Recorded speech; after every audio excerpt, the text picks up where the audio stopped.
jump over to Michael Blumberg, and we'll get some of his thoughts. It's interesting to take that look back and consider where we've been, to understand where we're going. And Michael has executed recently some benchmark reporting, which can help us get a better idea of what's happening now.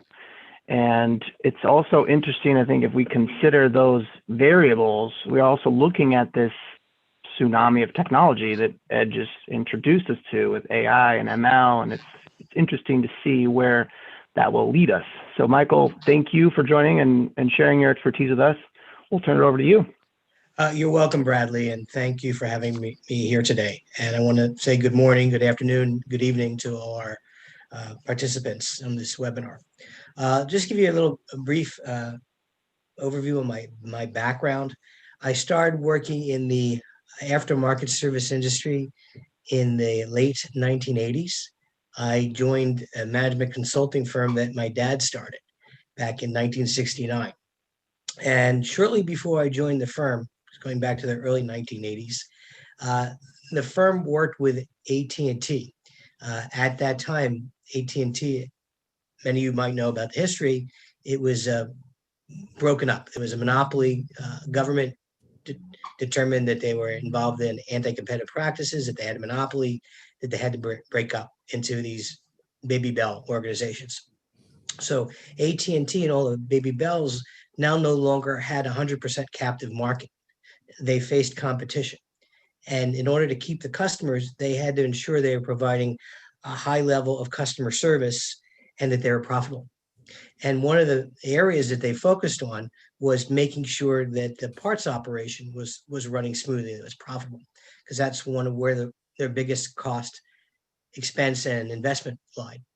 And so our firm was brought in to help show them how to optimize their service supply chain. And then around the time that I joined the firm in late 1980s, lots of manufacturers were seeing the success that Xerox had, as well as IBM, where they were moving from a service as a cost center to service as a profit center. So our firm carved out a niche, helping manufacturers transition from a cost center to a profit center. In fact, my dad wrote a book called Managing Services as a Strategic Profit Center. And I contributed some of the research and wrote some of the chapters in that book. And we focused, and I began to focus on how does that happen? What kind of strategies do you need to have in place for a company to manage service as a profit center? What do you have to offer? How do you offer it? How do you price it?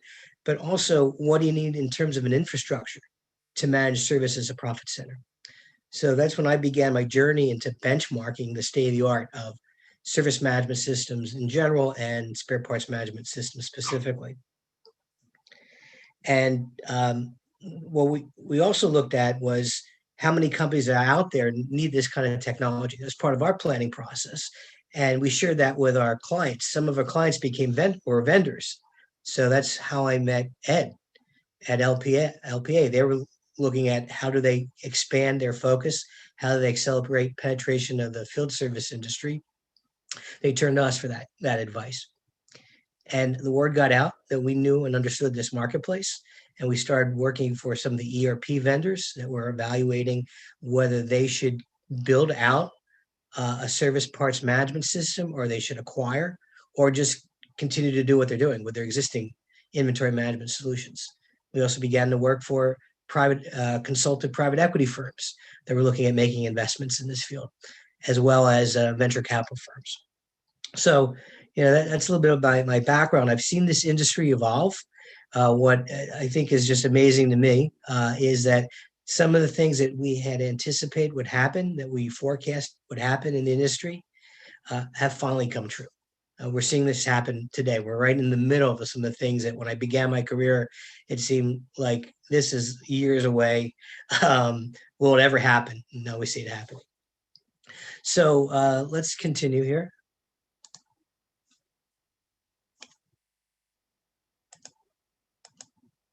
So as many of us know, there's a number of unique characteristics of service parts management.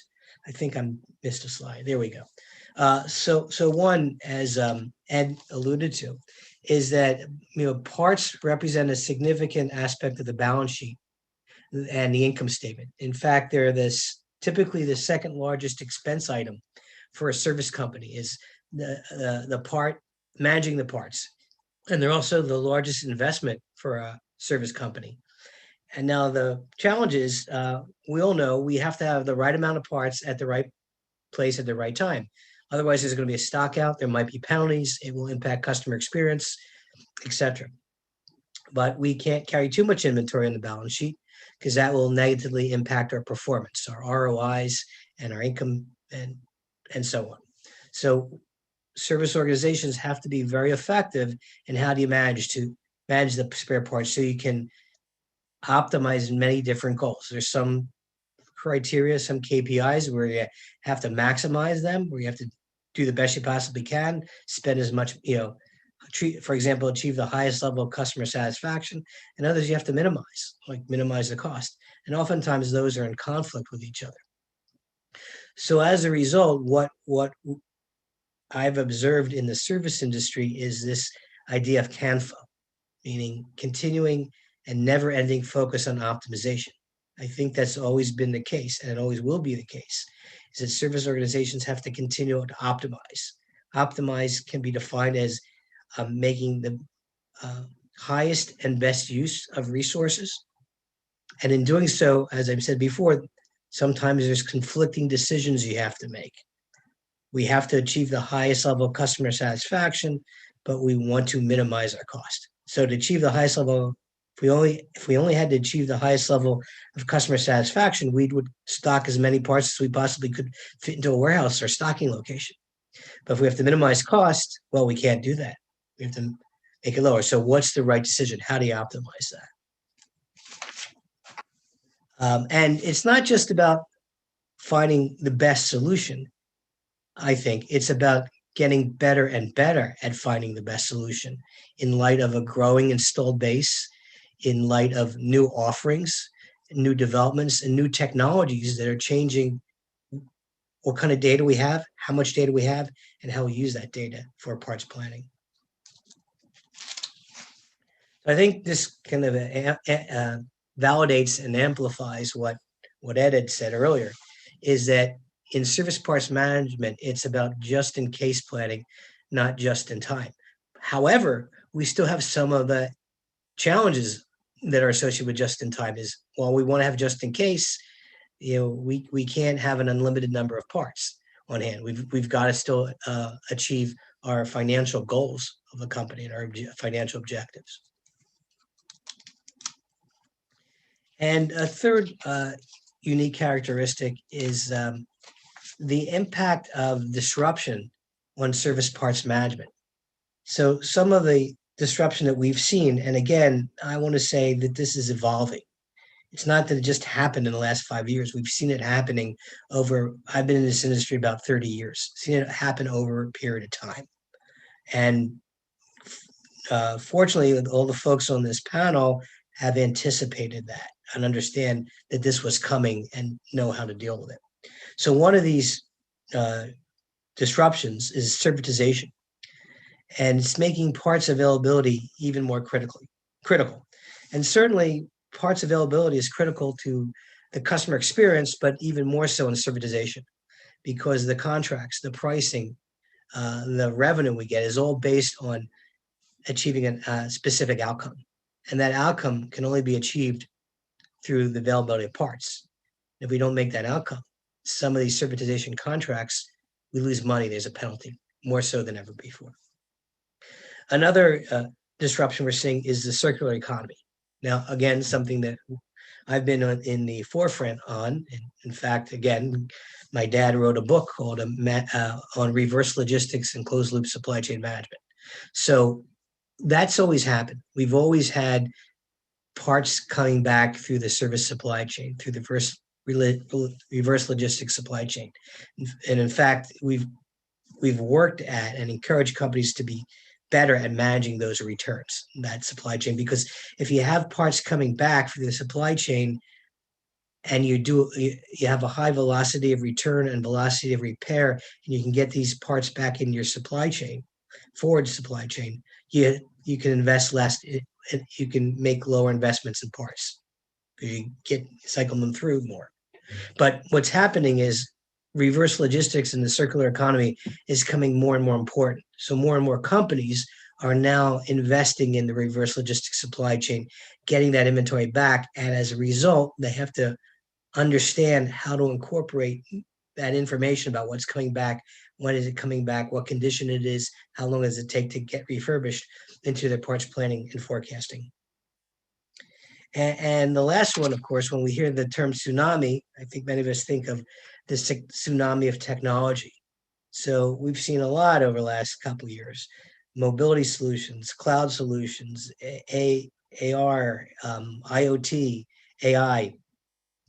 And all that is, while it helps us get a better understanding of our installed base and how to solve problems, it also just creates so much data that we have to take into account in our planning processes. Another one I want to add is 3D printing. So while there's data involved, but there's also that changes about how do we plan and forecast parts. If we can print parts on demand, what does that do for our planning scenarios? So what are the implications? Well, with all these complexities of service management, and operating in a dynamic industry, day to day, very dynamic, we really need automation. We couldn't manage these challenges, these trade-offs, these questions, these decisions today without automation. Particularly the bigger the supply chain operation, the larger the install base, the deeper levels of inventory management and echelons, and the more constraints we have to manage against, like SLA constraints, the more and more we need automation. We just can't do it on a spreadsheet. We've got to have advanced technology that manages these issues.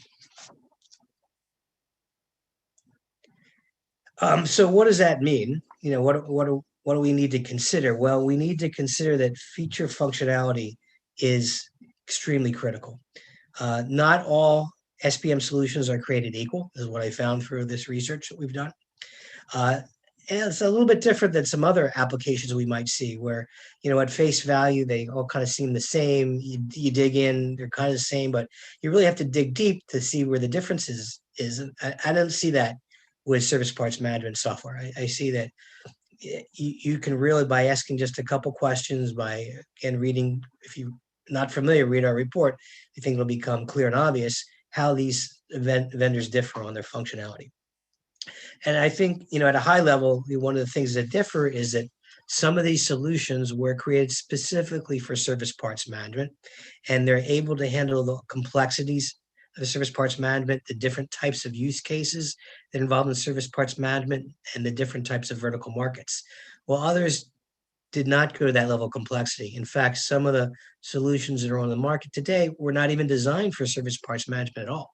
They were designed for general inventory management, and the vendors are try to make them fit into a service parts management world.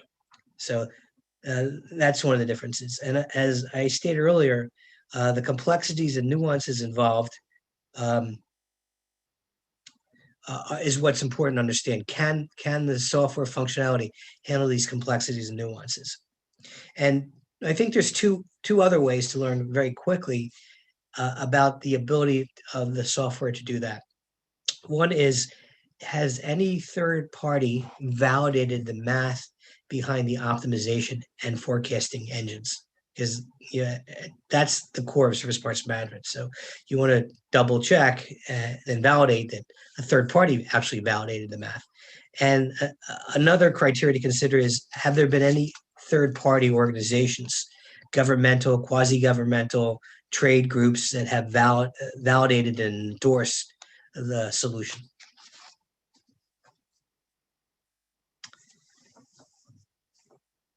Another implication is that because of these complexities, the expertise and experience of the vendor's bench is extremely critical. Does the vendor have experience and expertise in supporting a broad array of vertical markets, different levels of complexity, different types of optimization algorithms and forecasting and planning techniques? What's their philosophy towards service parts management? Do they see it as something you do as a profit center, or something you do as a cost center? Are as part of that philosophy, are they investing in new tools or new techniques to improve service parts management, forecasting, and optimization? Are they able to support the broad array of complexities, as I mentioned before? And also, are there any experts from industry or academia that are involved in designing or developing the program? Or is it only limited to some college students that had a great idea, or maybe somebody that had worked in one company and said they designed a solution for that one company, and that was it, that became the solution, and they really haven't made any improvements to it since then? So we undertook this benchmark evaluation study, thought it was really important. One of the reasons we did that is we wanted to provide service supply chain managers and executives with an understanding of what is the strategic value and importance of service parts management from a financial and operational perspective. And more specifically, we wanted to provide an independent benchmark and evaluation and profiling of vendors on the following criteria: feature functionality, vertical market focus, core competencies, use cases, and current and planned innovations. We wanted to go beyond looking at a vendor or set of vendors based on how many sales they had, or what their market share was, but really dig beneath the covers and look at it from the standpoint of the functionality, what it can do, and who are the people behind it.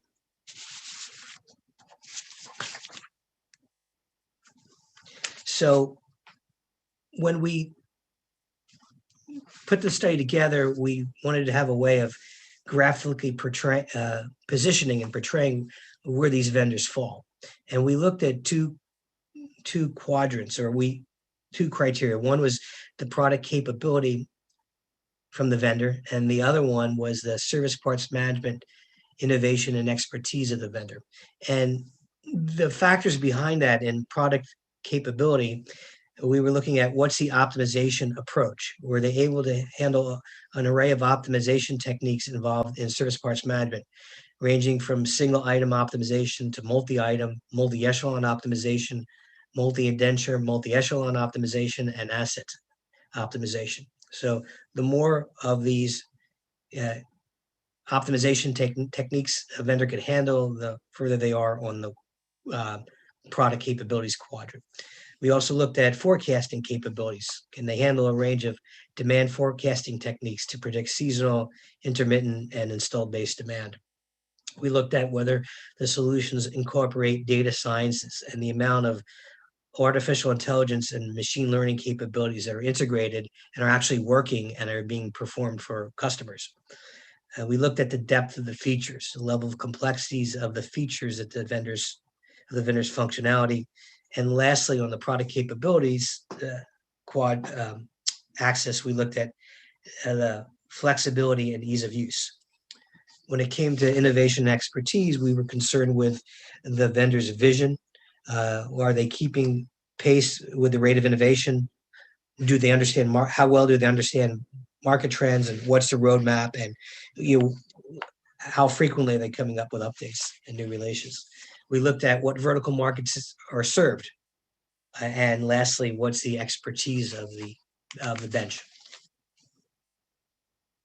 And Servigistics, we found, was among the most capable vendors because of their ability to handle the complexities and nuances of these service supply chains, and that's backed up by the bench strength.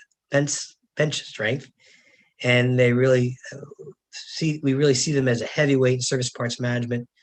And as we'll learn in the next slide, the solution excels in all criteria under consideration. So some of the unique attributes of Servigistics is the broad array of optimization scenarios, such as single item, multi-item, multi-echelon optimization, multi-indenture, multi-echelon optimization. They support a full range of forecasting techniques to deal with seasonal, intermittent, causal, and fixed demand. And they take into account sporadic and IoT data as well. Supply chain forecasting is very good, taking into account different types of supply chain sources. Uh, they've demonstrated their successful ability to incorporate advanced data sciences, and they've received independent validation from a number of organizations, including Logistics Management Institute, Capgemini, Boeing, and Lockheed Martin. And in short, they have the broadest and deepest functionality of the vendors we've evaluated. So with that, I'll turn it back to Bradley.